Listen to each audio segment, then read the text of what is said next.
Samantala sa Isabela, isang principal ang pinagbabaril.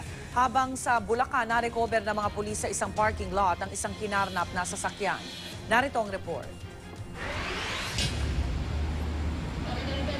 Isang linggo nang nakatenga ang sasakyang ito sa parking lot ng isang gas station sa North Luzon Expressway sa bahagi ng Balagtas, Bulacan.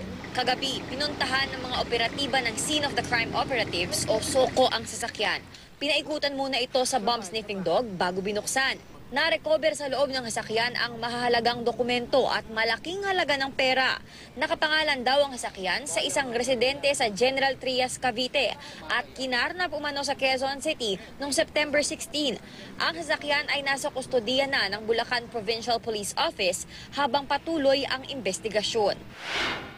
Naalarma naman ang Municipal Health Office ng Santo Domingo, Ilocos Sur sa umunoy 2,000 patay na manok mula sa isang poultry farm sa barangay ng Baran.